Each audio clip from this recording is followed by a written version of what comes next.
नमस्कार दोस्तों, मैं हूं आपकी अपनी प्राची अधिकारी। आज मैं बात करने जा रही हूं बागपत उत्तर प्रदेश का एक ऐसा मामला जिसने आपको इस सोचने पर आज मजबूर कर देना है कि हमारे पढ़े लिखे लोगों को हो क्या गया है, और जो कानून के रक्षक हैं उन्हीं के साथ अगर कोई इस प्रकार का भद्दा मजाक कर जाए और उन्हीं की इज्जत अगर सुरक्षित ना रहे तो बाकी जो आवाम है, बाकी जो जनता है, वो कैसे सुरक्षित रहेगी।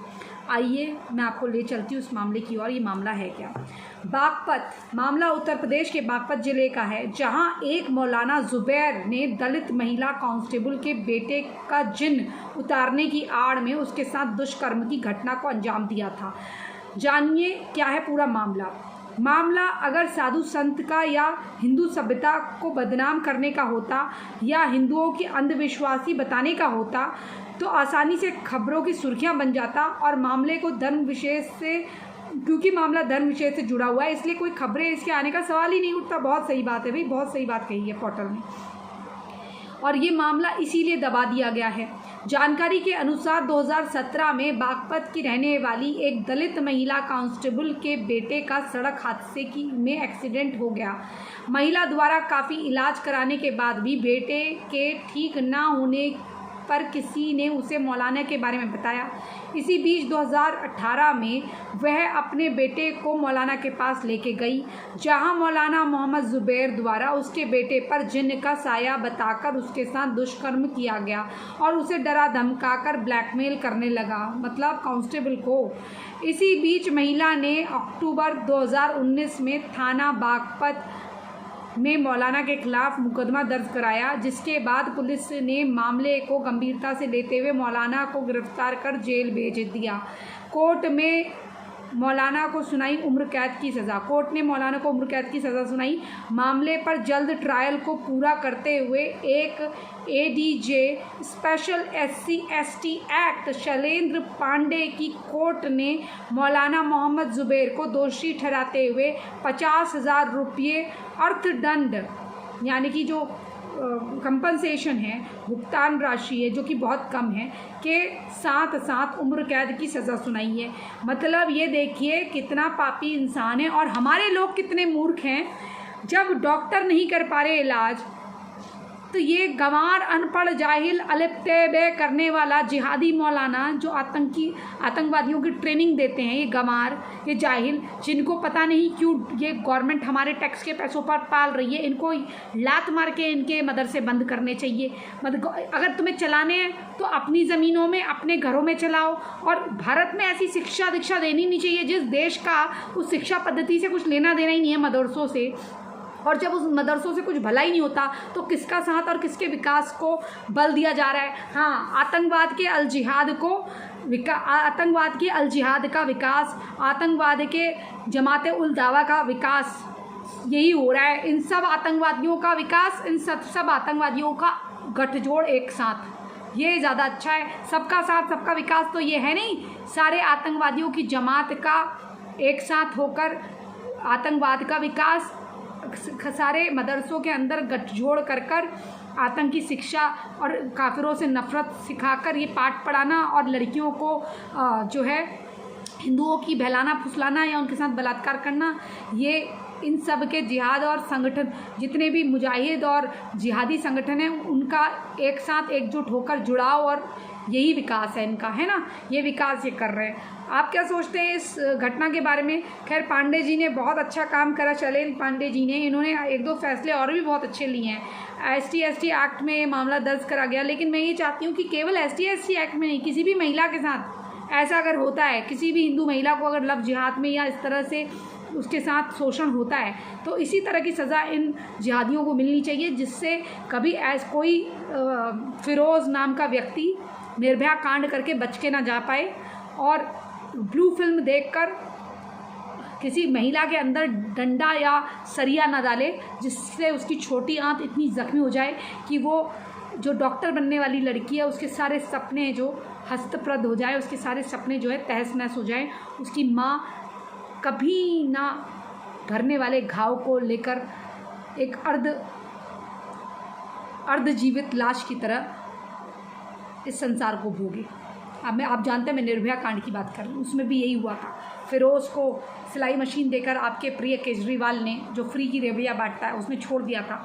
और क्योंकि ये मामला तो मुसलमान का है तो भैया मुसलमान तो यहाँ पर आ जाएंगे, नहीं नहीं एक मुसलमान के कारण सबको बदनाम मत करो। और फिर कोई गंवार गोल्डन बालों वाला गंवार आके अनपढ़ कहेगा ये क्या हो ना, ऐसा करते हो ना, ये ऐसे हो ना, दलित गंवार आदमी वो बकवास करने जाएगा। मुझे लोग प्लीज़ यार मुझे मत भेजा करो, क्योंकि देखो उसके पास बहुत टाइम है फालतू, उसको इस चीज़ों से पैसे कमाने हैं। मेरा काम है अवेयरनेस करना। जिसे पैसे कमाने होते हैं वो अपने दोस्तों के साथ आराम से अच्छी बातें कर कर काम ढूंढ लेता है, पोर्टफोलियोज़ बनाता है, ना कि ऐसे ऐसे गंवारों के बारे में बात करके दुश्मनी मोल लेकर दो कौड़ी के लोगों को एक वैल्यू देता है। तो प्लीज़ ज़रा समझा करो ये बातों को। और प्लीज़ मेरे बारे में अगर कोई कुछ बोले तो उसको खुद जवाब दो। लेकिन मैं इतना कहूँगी, अगर आप पढ़े लिखे हो तो इन लोगों के चक्कर में मत पड़ो। बाबा रामदेव भी क्या कहते हैं, हमारे बाबा रामदेव क्या कहते हैं, योगा करो, मेडिटेशन करो, हर चीज़ का इलाज है। लेकिन अगर फिर भी कोई भयंकर बीमारी है जिसका इलाज नहीं हो पा रहा और आपको इसमें देर लग रही है तो आप एलोपैथी का सहारा लो। इतनी ऐसी बातें हमारे पढ़े लिखे लोग करते हैं। अब जिसको गंवारों के चक्कर में फंसना है, और फिर कहेंगे गुफा की पैदाइश, गुफा में मेडिटेशन हुआ करता था, तुम्हारे मदरसों की तरह बलात्कार नहीं हुआ करते थे। लड़कियों को ऐसे चादर पहना के ऐसे पैर ऊपर उठा के ऐसे वो पढ़ते रहेंगी पढ़े दे। और जिस कुरान को वो पढ़ती है उसका मतलब भी उनको मालूम नहीं होता, क्योंकि जो मतलब वो बता देता है वही अरबी में वो रट्टा मारती है, रट्टा। उनको मतलब नहीं मालूम होता कि उन्हीं के बारे में क्या लिखा हुआ है। जिस चीज़ में औरत को मारने का, वाइफ बीटिंग यानी कि पत्नी को मारने का हामी भरी चीज़ हो, जिसमें छोटे बच्चों के अगले पिछले भागों के बारे में बात करा हो, जिसमें औरतों को सेक्स ऑब्जेक्ट की तरह दिखाया हो, ना हमारे वहाँ तो औरतों की बड़ी इज्जत करते हैं। हाँ, 4 लाना बताया गया, इज्जत है ये। चलो छोड़ो यार, इनका क्या है। अब ये पुरानी बातें करेंगे जब महिलाओं को सम्मान दिया जाता था और जब पॉपुलेशन ऐसी नहीं हुआ करती थी और जो रानियां लाई गई होती थी उसमें पटरानी को ही असली रानी माना जाता था, बाकियों को केवल नाम के लिए रखा जाता था। नाम के लिए इसलिए रखा जाता था क्योंकि उनके पास कुछ रहने का ठिकाना नहीं था। अगर वो किसी प्रदेश के राजा की बेटी हैं और संधि के तहत शादी हुई है वो बात अलग थी, लेकिन किसी की बेटी को उठाकर ज़बरदस्ती उसके साथ शोषण नहीं किया जाता था। हमारे राजा के साथ रानियाँ खुद आया करती थी। लेकिन तुम्हारे मुगलों को देखकर, जिनके तुम पेशाब का धुला हुआ पानी हो, जिन तुम्हें कन्वर्ट करा के तुम्हारी माओ के मुंह में डैश करके तुम्हें कन्वर्ट करा गया, उसके बाद तुम्हें बदला गया, उसका तुम थूका चाटा हो। जो हमारी जो रानियाँ थी, इज्जतदार रानियाँ, वो तुम इतने गंदे, तुम्हारे जो जिनके तुम अपना पूर्वज जिनको मानते हो, जो तुम्हारे पूर्वज नहीं थे आक्रांता, वो जो बाहर ही आए थे घुसपैठिए, इतनी स्वाभिमानी रानियाँ थी कि इतनी जिल्लत की ज़िंदगी कौन जिएगा करके पहली कूद मार देती थी आग में, समझे। वो थी स्वाभिमानी। वो तलवार के ज़ोर पर सलवार खोलकर अपने आप को बेची नहीं। वो ये होती है रानियाँ, और वो होती है रखेले, समझे। रखेले होती है, रानियाँ होती हैं छतरानियाँ। काली टंकी बनकर शेरनियाँ नहीं जाती। हाँ, अब तो आजकल कुछ लोग मेरी बातें सुनकर कुछ लड़कियां, कुछ बहरूपियाँ जो हैं, जो यहाँ पर यूट्यूब में अपने पैसे कमाने का कारोबार करती हैं, जिनके धंधे यूट्यूब में नहीं चले, जो यहाँ के थ्रू, जो ऑनलाइन के थ्रू धंधा करती हैं राष्ट्रभक्ति का, जो राष्ट्रवादी कुत्ते और सुअर पैदा हो गए हैं, जो फर्जी हैं, जिनके अब्बू तो नमाज़ पढ़ते हैं और वो देशभक्ति की बकवासें करते हैं, तो ऐसे जो हैं वो मेरे चक्कर में बुर्खा पहनना भी छोड़ देंगे, नकाब पहनना भी छोड़ देंगे। जो मैं बोलती हूँ करते वही हैं, सब बताते हैं मुझे। ऐसे तो इनका है, पैसों के लिए कितना भी गिर सकते हैं, तो अपनी बेटियाँ भेज दें। चलिए दोस्तों, जय जय हिंद, जय जय भारत, वंदे मातरम, जय श्री राम, हर हर महादेव। और प्लीज़ चैनल सब्सक्राइब नहीं करते तो चैनल सब्सक्राइब करिए, और प्लीज़ ज़रा पढ़े लिखे बनिए, इनके चक्कर में ना पड़िए। जो डॉक्टर नहीं कर सकता वो ये करेंगे अनपढ़ गंवार। अपना काम करिए और अपने कर्मों को अच्छा रखिए, अपने साथ साथ किसी हिंदू की मदद करिए। और हाँ, इन मुल्लियों के चैनल को ना देखें ना सब्सक्राइब करें प्लीज़। और कुछ गलत करते हैं तो आपको क्या करना है पता ही है। और ये अच्छा या बुरा इनका कुछ नहीं सुनना। फिर हाँ, हम नफ़रत फैलाते हैं, लेकिन ये तो बड़ा प्यार बांटते हैं, मुल्ला मुल्ला करके, मुल्ली मुल्ली करके, हिंदू हिंदू करके बड़ा प्यार बांटते हैं। देखो, जो इस्लाम छोड़ता नहीं, लेकिन इस्लाम मुल्ला मुल्ला करता है, उस पर कभी यकीन नहीं करना, क्योंकि उनके भाई बहन नमाज़ पढ़ते हैं। और नमाज में क्या पढ़ते हैं? तुम्हारा कश्मीर वालों की तरह हाल करने का। तो मुंह से कुछ भी बोल दें। याद है ना, कश्मीरी हिंदुओं के बगल में जो मुसलमान रहते थे, वो भी उनको ऐसे भाईचारा और उनके साथ बैठ के खाना खाया करते थे। एक दिन क्या करा, इसलिए कोई अगर ये हिंदू का एंगल दे कि मेरा हिंदू बॉयफ्रेंड है या मैं शादी कर रही हूँ या कुछ भी है, तो वो हिंदू कितना नीच है जो ऐसे गौ खाने वाली से शादी कर रहा है। उसका तो 7 खानदान संभल रहा है, और हमारे ना जाने कितने करोड़ों हिंदुओं का आगे का ख़त्म करने का प्लानिंग चल रहा है, क्योंकि उनके भाई, उनके घर के लोग नमाज़ पढ़ते हैं, और जो पढ़ते हैं नमाज में आपको पता ही है। और अगर कोई ये कहे ये अपना मानती है, मैं अपना मानता हूँ, या इसने चेंज भी कर लिया है, तो भी यकीन मत करना, क्योंकि उस हिंदू ने बहुत गलत काम करा है। ऐसे हिंदुओं पे यकीन मत करो, ऐसी मुसलमान लड़कियों पे, ऐसे हिंदुओं पे यकीन मत करो। समझ गए? जय जय हिंद, जय जय भारत, वंदे मातरम, जय श्री राम, हर हर महादेव। और हमें दबाने की बहुत कोशिश की जा रही है, प्लीज़ ज़रा वीडियो शेयर कर दिया करो, आपके हाथ जोड़ती हूँ। और अगर नहीं चाहते हो मैं आऊँ तो मैं नहीं आऊँगी, कोई प्रॉब्लम नहीं है, क्योंकि इनके घर चलते हैं यूट्यूब से, हमारे नहीं। हमारे काम जो है, खुद के काम बहुत अच्छे हैं, अगर हम करें, उन्हीं में कॉन्सेंट्रेट करें तो लाखों करोड़ों कमा सकते हैं। यहाँ पर फ़ायदा कम है, नुकसान ज़्यादा है, और नुकसान ही नुकसान है। यहाँ आने के बाद कितना काम छूटा है मैं आपको क्या बताऊँ।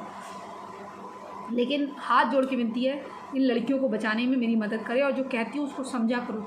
ना मेरी किसी से प्रतियोगिता है, ना किसी से होड़ है, मेरी मंजिल मैं उसकी और हूँ, मेरी प्रतियोगिता सिर्फ मुझसे है। और ये कि मैं ज़्यादा से ज़्यादा हिंदू लड़कियों को अवेयर कर दूँ, उसके लिए चाहे 2-2 कौड़ी के लोगों की गालियाँ सुनना पड़े या कुछ, क्योंकि मैं ना उनको जानती हूँ, ना पहचानती हूँ, ना मुझे उनसे कोई मतलब है, ना मेरा घर उनके कहने के हिसाब से चलता है। मुझे सिर्फ मेरे हुनर और मेरे करे हुए काम और जो मेरा उत्तरदायित्व है वो मुझे निभाना है, और अपना कर्तव्य पद मेरा अलग है, वो काम मेरा अलग है, वो काम मुझे करना है। जैसी हूँ मैं, गाना गाऊँ, नाचूँ, डांस करूँ, आपके सामने हूँ, कोई मेरा दोहरा चरित्र नहीं है। मैं डांस भी करती हूँ, एक्टिंग भी करती हूँ, मेरे को जैसे रहना है रहती हूँ, लेकिन कुछ गलत नहीं करती, अपनी मर्यादा मैं जानती हूँ, और जो मुझे गलत नहीं लगता वो गलत नहीं है। ये आप समझो, समझा रही हूँ, बाकी आपकी मर्ज़ी। अगर आप इन लोगों को सपोर्ट करते रहे तो निश्चय ही आप अपने लोगों का पतन करवाओगे। अच्छा बुरा कोई नहीं होता, मुसलमान मुसलमान होता है, चाहे वो कितना मुल्लों की बातें कर ले कुछ, जब तक वो मोहम्मद के जीवन को आपके सामने साफ साफ नहीं रखता कि वो मोहम्मद के बारे में क्या सोचता है, कुरान के बारे में क्या सोचता है, तब तक मुझसे बात मत करना। और ऐसे लोगों को अगर सपोर्ट करते हो तो प्लीज़ वहीं सपोर्ट करा करो। जय हिंद, जय जय हिंद, जय जय भारत, वंदे मातरम, जय श्री राम।